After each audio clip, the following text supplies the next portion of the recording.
The blizzard continues in eastern Keloland. We've seen wind gusts up around 40 miles an hour. That will continue all night long. Officially, Sioux Falls right now at 7.5 inches of snow. But wait, there's more. Overnight tonight, with those strong winds, will drop to a low of 4. Aberdeen 13 degrees below zero with winds, dangerous wind chills. Pier 9 below, Rapid City 16 degrees below zero. Officially, the blizzard warning ends in Sioux Falls at noon. Clouds might even break up during the afternoon, but it's still going to be windy. It's going to be cold even after the snow ends. High of 10 in Sioux Falls. Aberdeen, a high of 0 with the snow continuing much of the afternoon. Pier, a high of 0. Rapid City staying at 1 degree below for a high tomorrow. Friday is going to be really cold. We'll tell you about that in just a minute. Keloland News blizzard coverage continues right now. Live from Keloland Media Group, Keloland News first at 4.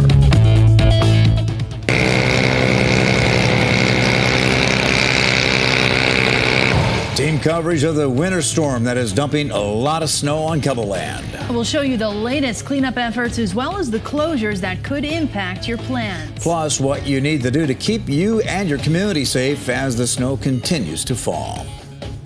Good afternoon. Thanks for tuning into First at 4. I'm Kelly Volk. And I'm Don Jorgensen. It is deja vu for many people in Keloland as we deal with yet another winter storm. Yeah, I-29 from Sioux Falls to the North Dakota border is closed. That's shaded in red. I-90 is also closed from Mitchell to Worthington, Minnesota. There are also several highways in the eastern half of the state with no travel advisories, shaded in red and black. Now, the South Dakota Highway Patrol says that the highways near the interstates are also dangerous. Troopers posted this picture of the vehicles that were stuck along Highway 38. The Minnehaha County Sheriff's Office says that Highway 38 is impassable with no travel advisory across the county. Plows in Rapid City have been working all day to clean up the streets. With the snow continuing to fall, crews have had to clear some roads repeatedly. That's why city officials are asking everyone to give them room to do their job. If you don't have to go anywhere, please don't. Just keep you and your family safe. And the other thing is, if you do and you're around our plows, give them a lot of space. They'll hit hard pack, slide all over the place. Sometimes we slide into you, sometimes you slide into us.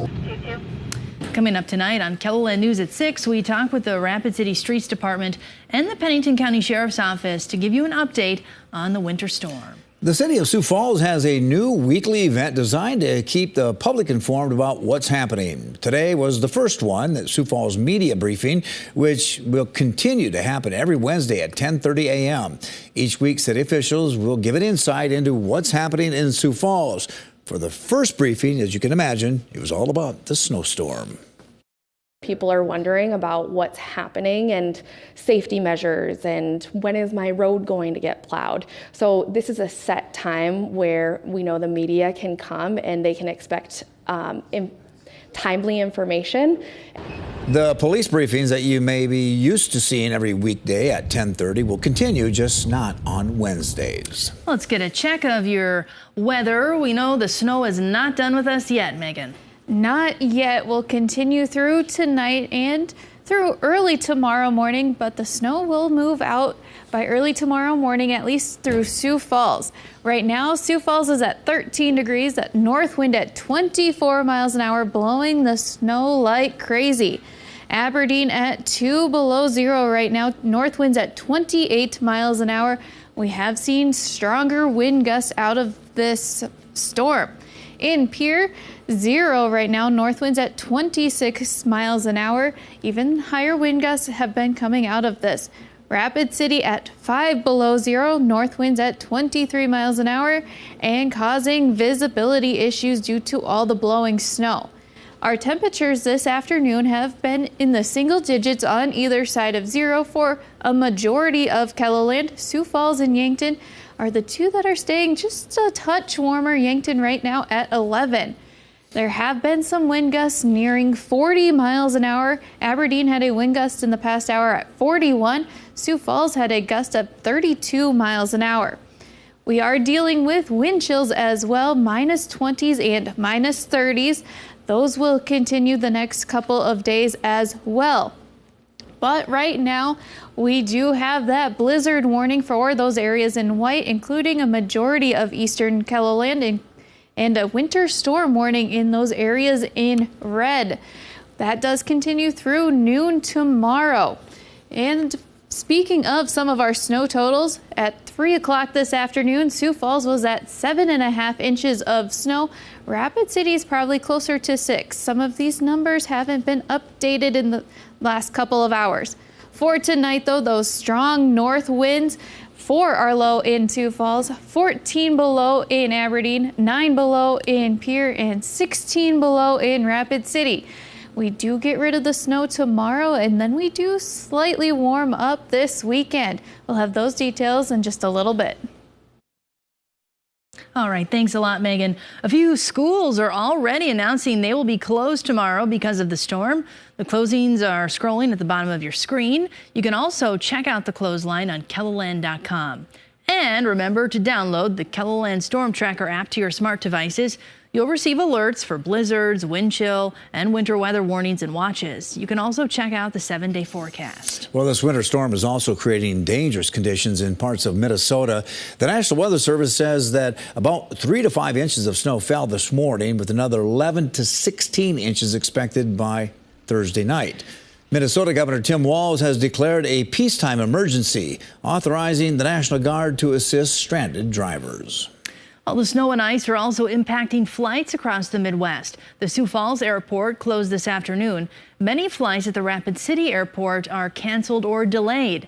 Travelers at the Minneapolis-St. Paul Airport are also running into problems due to the storm. Hundreds of flights have been canceled today. One mother drove 7 hours to the airport before finding out her flight was canceled.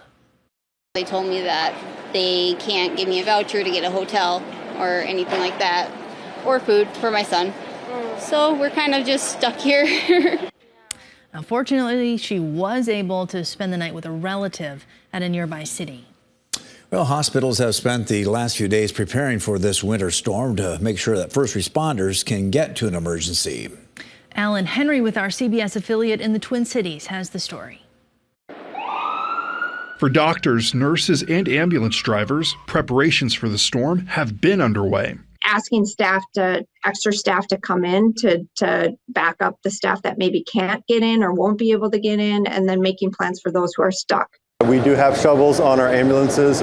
We have salt and sand mixtures as well to help us out. And we have a few sleds if we need to use them. The first wave of winter weather usually sends patient numbers down. More people need help in the aftermath.